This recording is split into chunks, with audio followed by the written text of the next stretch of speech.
Bienvenue dans ce nouvel épisode de Bip Bip. Je suis Alexandre Popiolek, doctorant en psychologie sociale sur le sujet de l'impact de la relation de confiance dans la santé et fondateur d'Empathia, mon entreprise de recherche, conseil et formation. Dans ce podcast, j'explique comment je réalise et finance ma thèse, construis mon activité et avance sur mon développement personnel. Pour en savoir plus, je vous laisse écouter les épisodes 0 des précédentes saisons et nous allons maintenant pouvoir commencer.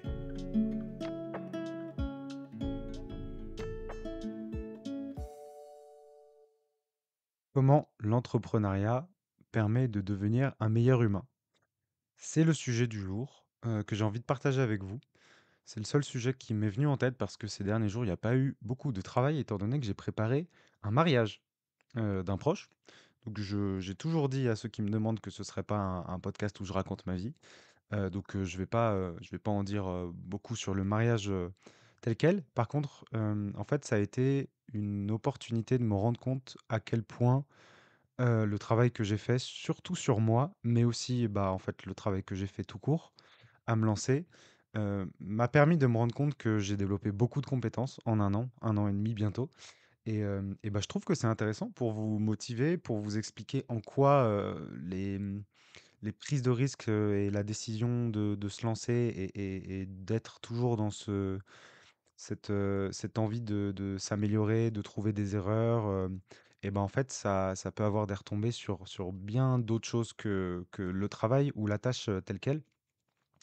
Parce qu'en fait, j'ai compris que j'ai pris des réflexes, j'ai changé ma manière de m'organiser, de communiquer, et puis, bah, aussi j'ai pris confiance en moi, hein, parce que, quand on se dit, «Je veux être formateur» alors qu'on n'a jamais formé et qu'on commence à parler devant des gens, et cetera et bah, on finit par développer des nouvelles compétences et j'ai vu que j'ai pu exprimer ces compétences dans l'organisation la gestion d'un mariage parce que j'avais un rôle un petit peu de gestion, de speaker et cetera ça fait du bien de se rendre compte que, bah, on peut travailler sur, son travail, mais si on le fait d'une bonne manière, en fait, on s'améliore, en tant que tel.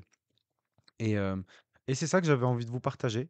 Je sais pas s'il y a vraiment des billes, des choses activables, enfin ça c'est un c'est un discours, des éléments activables, c'est un discours un peu des coachs, conseillers, en marketing, mais je sais pas si j'ai beaucoup de choses à vous donner en termes de choses que vous pouvez faire tout de suite. Par contre, si ça peut vous motiver et un peu, bah, que ce soit, un exemple de en quoi ça peut valoir le coup de se lancer et de passer par toutes les étapes, compliquées que je vous ai données et bah, là, en fait, c'est une manière de vous dire, ça marche, d'essayer de s'améliorer et puis, on peut aussi passer dans des bonnes périodes. Donc je crois que ça s'appelle, une bonne période. Hem Au niveau de la thèse et au niveau de l'entreprise, les sujets avancent, chacun à leur rythme.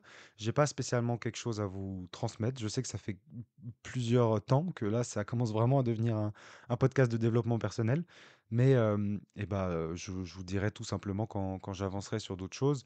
Là, je suis dans des projets, que je vous ai déjà partagés, qui sont longs, où je continue, et voilà, je vois pas de nouvelles choses à vous transmettre. Enfin, imaginez, voilà, si j'ai signé pour une formation, que je la fais 2, 3, 4 fois, bah, je vous ai déjà dit un peu, ce que je pouvais vous dire sur ce que je crois de la formation.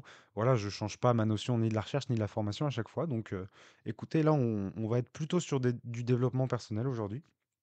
Et je vais juste vous expliquer, vous donner des exemples en quoi les compétences bah, aussi d'un thésard, hein, mais d'un thésard et d'un entrepreneur, bah, ça peut permettre de pouvoir gérer et de se sentir mieux dans sa vie en général. Alors en fait, pour ce mariage, j'ai eu un rôle assez important dans l'organisation pour aider mes proches bah, déjà, j'ai vu que, j'ai pris des réflexes de créer des dossiers physiques, de noter les choses, je les note d'une certaine manière, je fais des rappels, je fais sujet par sujet. J'ai senti que je m'éparpillais pas, que je transmettais les informations à tout le monde. Et ça, c'est des choses qui viennent avec la gestion de projet. Je me suis découvert un peu, j'ai découvert que en fait, une des compétences, entrepreneuriales que je développais sans m'en rendre compte, c'était la gestion de projet, avec tout ce que ça englobe. Parce que, surtout que je veux de plus en plus être dans la recherche privée et moins dans la formation.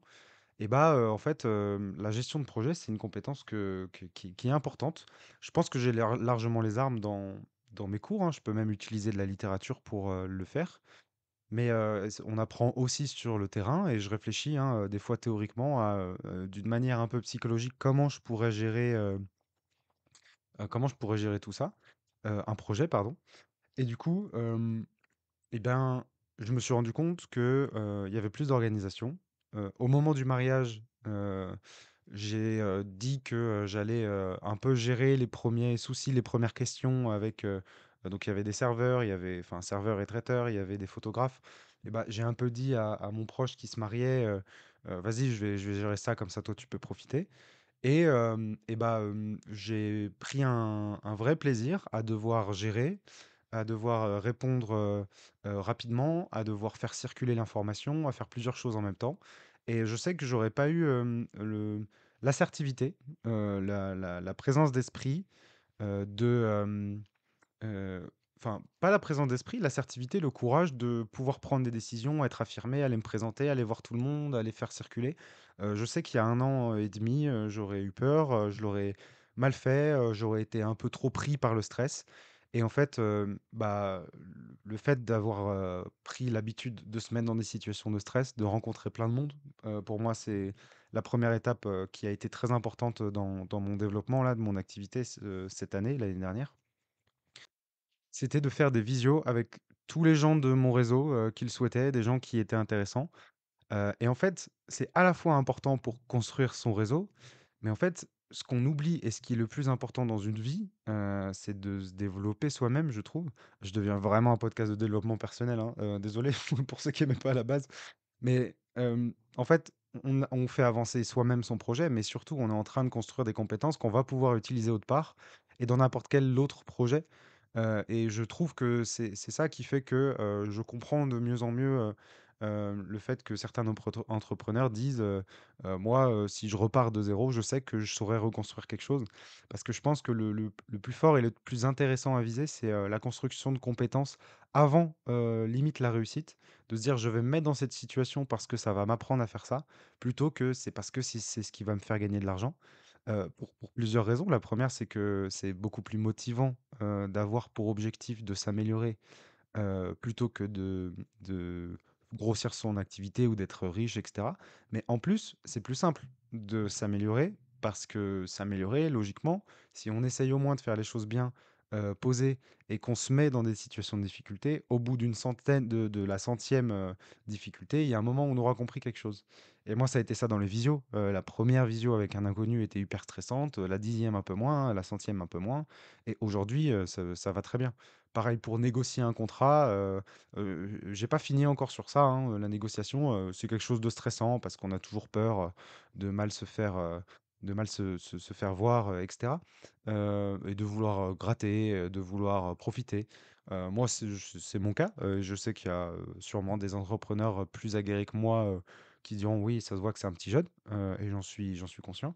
Mais, mais en fait, tout ça, ça nous permet de développer des compétences, d'être plus à l'aise, d'être plus affirmé, heu et ça peut avoir des retombées et voilà, en fait, moi, c'est un peu le résultat de cette semaine, et surtout de ce mariage et de cette préparation à ce mariage, de me dire: «Mais en fait, ça me donne encore plus envie de continuer» parce que quand on fait les choses, pour s'améliorer, pour développer des compétences, après c'est mon moteur à moi et bah, c'est gagné dans tous les cas. Parce que même si, je sais pas, ce mois-ci, j'arrive moins ou j'ai moins de clients et bah, en fait, je me rends compte que dans ma vie à côté, je deviens plus affirmé, je deviens plus capable de prendre la parole en public. Par exemple, il y a eu un moment de discours devant tout le monde et bah, j'ai ressenti des sensations de quand je fais des formations et donc bah, même faire des formations, ça améliore la prise de parole en public et même si, à la base, on n'aime pas, même si moi, je sais que j'ai pas envie de faire ça, heu je dirais pas toute ma vie, mais surtout toute l'année, et bah, en fait, ça nous apprend, à faire les choses. Le fait de rédiger un article scientifique et d'être critiqué, et bah, quand j'ai rédigé mon discours, déjà, c'était plus simple, mais en plus, j'ai aucun problème à me faire relire, à me faire critiquer, à modifier et donc là, en faisant une thèse, mais aussi en faisant des choses, en fait, en essayant d'avancer tout simplement, bah, j'ai à la fois appris à mieux écrire, à la fois appris à mieux me faire critiquer. Et donc c'est pour ça que de tester, si on a, le bon angle de réflexion, bah, finalement on a vraiment jamais raté. Évidemment, il faut faire attention à soi et c'est le problème que j'ai eu. Mais bah, on finit par, se rendre compte que même les échecs nous font avancer et donc là, je retombe, hein, dans des choses qu'on entend de développement personnel, mais que je vis donc finalement, après tout un tour de réflexion, je finis par sortir les phrases bateau LinkedIn, et Instagram, il y a pas d'échec, il y a que des leçons. Mais j'y crois, j'essaye de vous l'expliquer un peu plus, longuement et avec un peu plus de détails, mais finalement, moi j'y crois vraiment parce que je le vois.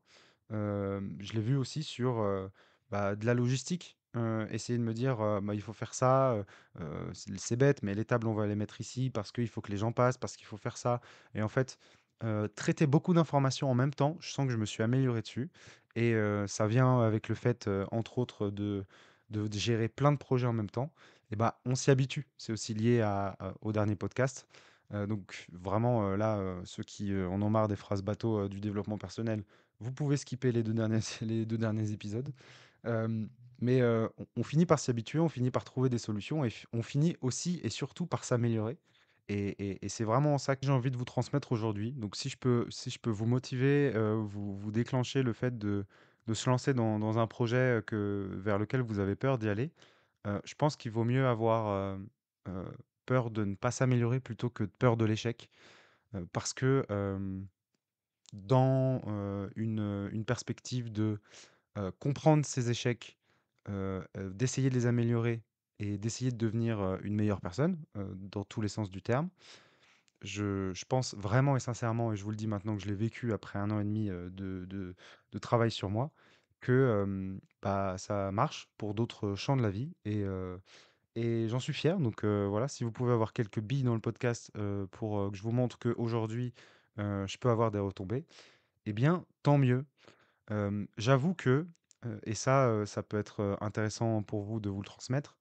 Je pense que l'effet est d'autant plus fort que je transmets et que j'essaye de produire et que j'essaye d'être proactif sur, mon développement et ce que je fais. Donc je vous dis pas de tous faire un podcast, même s'il y en a un de vous qui fait un podcast un peu qui ressemble au mien, j'adorerais. Envoyez-le-moi. Mais et bah, je pense que si c'est pas l'exprimer, essayer de ressortir, de faire un point. Moi, je vous l'ai dit, le podcast, c'est aussi une manière pour moi de faire un point, hebdomadaire sur où j'en suis, qu'est-ce que je dois faire, comment je dois m'améliorer, qu'est-ce que j'ai essayé, qu'est-ce qui a échoué et j'ai pu tracer un peu tout ça et permettre d'avancer étape par étape. Avoir un moyen de ressortir un moment pour l'exprimer, ça peut être très important. Donc si c'est juste, avoir un carnet et une fois par semaine dire: «Qu'est-ce qui peut résumer ma semaine en termes de qu'est-ce que j'ai fait vraiment?» mais aussi, comment je suis, qu'est-ce que j'ai raté et comment je peux m'améliorer sur des points, très généraux, hein, la gestion du temps, mon sport, et cetera. Et bah, je pense que c'est un moyen, très, très, utile, pour avancer et puis aussi, bon, ça a un double effet, quand on essaye de s'améliorer et que ça marche pas, ça peut nous descendre, hein, de faire le point et de dire, «Bon, bah, j'ai essayé ça, ça marche pas. Bon, bah, ce problème, ça fait déjà des mois» et cetera. Ça a fait partie de mon surcontrôle, de l'année dernière et du fait de tout écrire, de tout mesurer. Il faut, je pense, trouver son juste milieu. Mais noter, se rendre compte, essayer de faire l'effort de se dire: «Où j'en suis sur ce sujet et qu'est-ce que je peux faire?» Ça potentialise beaucoup plus, l'effet de se dire: «Bah, j'ai fait des choses, j'ai développé des compétences» et le plaisir de se dire que on pourrait m'enlever ma thèse pourrait s'autodétruire et on pourrait m'enlever tous mes clients. Bah, finalement, l'aventure m'a appris des choses qui font que, si je devrais recommencer, peut-être que je recommencerai plus rapidement et en plus, bah, peut-être que je le ferai d'une meilleure manière et peut-être que tout simplement juste, je pourrais vivre, dans la vie, dans mon univers, de manière plus, sereine avec des compétences qui sont applicables dans d'autres sujets. Donc voilà, petit message court pour vous motiver, je sais pas si vous aurez appris grand-chose, mais pour vous transmettre, un petit peu ce qui m'a traversé la tête cette semaine. J'espère que vous avez passé une bonne semaine. Je vous souhaite de passer une excellente semaine et à lundi prochain pour un nouvel épisode de Bip Bip.